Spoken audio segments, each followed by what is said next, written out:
Halo semua, jumpa lagi di channel YouTube saya Rista Siki. Di video kali ini kita akan bahas tentang perkembangan model atom. Bagi adik-adik SMA yang saat ini sedang belajar kimia khususnya kelas 10, yuk buruan. Jangan lewatkan video ini, nonton sampai habis. Tapi sebelum itu, jangan lupa untuk like, komen, subscribe, dan share sebanyak-banyaknya.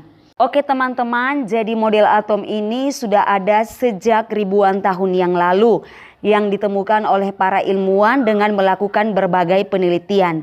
Nah, hasil dari penelitian yang dilakukan oleh para ilmuwan ini kemudian disajikan dalam berbagai teori. Berdasarkan sejarah ilmu kimia, ada 6 teori dasar tentang perkembangan model atom yang dicetuskan oleh para ilmuwan. Teori-teori tersebut selalu berkembang sepanjang waktu. Hal ini dikarenakan beberapa hal yang harus dipelajari dan diperbaiki lagi. Nah, untuk lebih jelasnya, simak penjelasan berikut ini dengan cermat. Yang pertama, teori atom Demokritus. Semua materi tersusun dari partikel kecil yang tidak dapat dibagi lagi yang disebut atomos. Seiring berjalannya waktu, banyak ilmuwan yang penasaran dan tertarik untuk meneliti lebih lanjut tentang atom yang dicetuskan oleh Demokritus. Maka teori atom tidak hanya berhenti pada Demokritus, tetapi berlanjut dari waktu ke waktu dan diteliti lebih lanjut oleh beberapa ilmuwan. Yang kedua, teori atom Dalton. John Dalton adalah ilmuwan berkebangsaan Inggris. Dalam teorinya, Dalton menemukan beberapa hal mengenai atom. Di antaranya, atom adalah unsur yang terdiri dari partikel kecil dan tidak dapat dibagi lagi.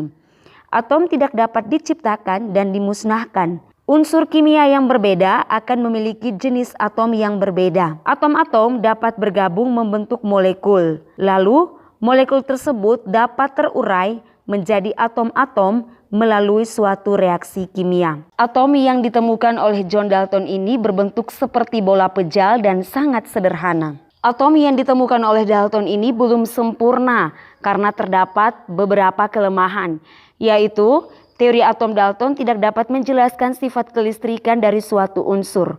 Karena atom yang ditemukan oleh Dalton belum sempurna dan masih memiliki kelemahan, maka pada tahun 1897 sampai tahun 1900, seorang ilmuwan bernama Joseph John Thomson mengemukakan model atom lainnya. Thomson melakukan percobaan pada sinar katoda. Dari percobaan tersebut, atom yang ditemukan oleh Thomson memiliki 2 muatan dengan jumlah yang sama, yaitu muatan positif atau proton dan juga muatan negatif atau elektron. Atom yang ditemukan oleh Thomson ini biasanya disebut sebagai roti kismis karena bentuknya menyerupai roti kismis, di mana roti tersebut digambarkan sebagai atom, lalu kismis digambarkan sebagai 2 muatan yang menyebar di dalam atom. Oke, jelas ya. Tapi roti kismis ini adalah gambaran dari model atom Thomson, bukan untuk dimakan ya teman-teman.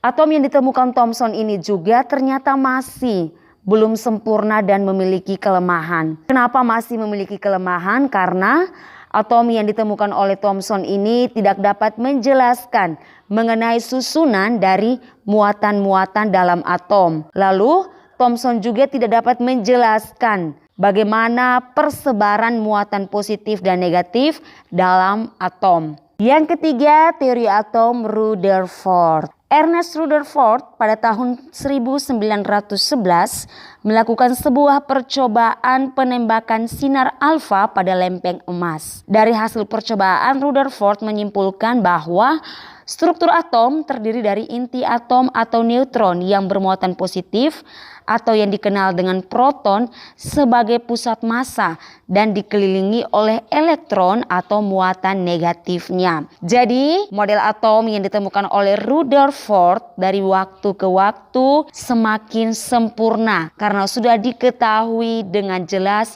struktur dari atom itu sendiri, yaitu ada inti dan juga ada 2 muatan. Meskipun demikian, model atom ini masih memiliki kelemahan teman-teman. Kenapa?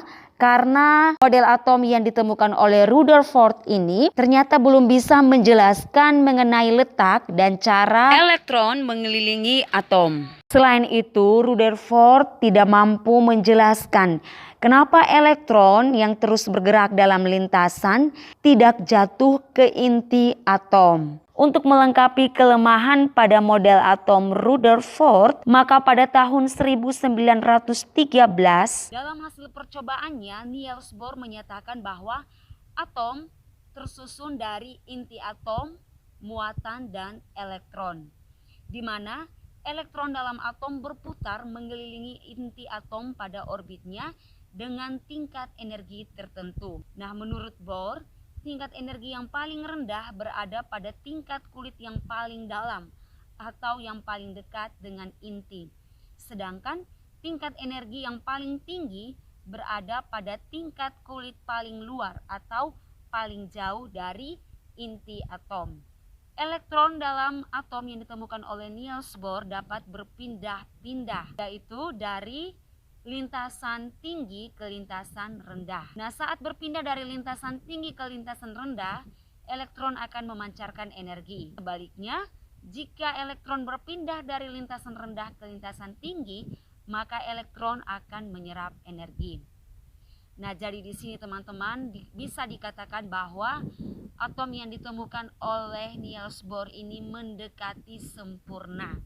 Kenapa baru mendekati? Karena ternyata atom yang ditemukan oleh Niels Bohr ini juga masih memiliki kelemahan, yaitu model atom yang ditemukan oleh Niels Bohr dianggap belum bisa menjelaskan dengan pasti mengenai kasus spektrum elemen yang lebih kompleks yang terdapat dalam elektron. Model atom mekanika kuantum. Nah, teman-teman, model atom mekanika kuantum ini adalah model atom penyempurnaan dari beberapa atom yang sudah ditemukan oleh beberapa ahli. Model atom mekanika kuantum ini juga hadir sebagai alasan untuk menyempurnakan teori model atom dari Niels Bohr. Nah, model atom ini dikemukakan oleh 3 orang ahli, yaitu Erwin Schrödinger, Werner Heisenberg, dan Louis Victor de Broglie. Ketiga ahli ini memiliki kontribusi yang besar dalam penemuan model atom modern. Salah satu teori yang paling terkenal dalam model atom modern ini adalah teori atom berdasarkan prinsip ketidakpastian yang ditemukan oleh Werner Heisenberg pada tahun 1927. Jadi dalam prinsip ketidakpastian, Werner Heisenberg mengatakan bahwa tidak mungkin dapat ditentukan kedudukan dan momentum suatu benda secara saksama pada saat yang bersamaan. Yang dapat ditentukan hanyalah kebolehjadian menemukan elektron pada jarak tertentu dari inti atom. Jadi teman-teman, model atom sekarang yang kita lihat ini adalah bentuk dari model atom modern, di mana model atom ini sudah sangat sempurna karena sudah terlihat jelas inti dan juga 2 muatan yang berada di dekat inti atom. Oke teman-teman dan adik-adik semua, kurang lebih ini penjelasan singkat mengenai 6 teori perkembangan model atom. Terima kasih untuk kalian yang sudah menonton video ini dari awal sampai akhir. Jangan lupa untuk aktifkan lonceng notifikasinya supaya teman-teman dan adik-adik semua tidak ketinggalan video-video selanjutnya. See you next time. Thank you.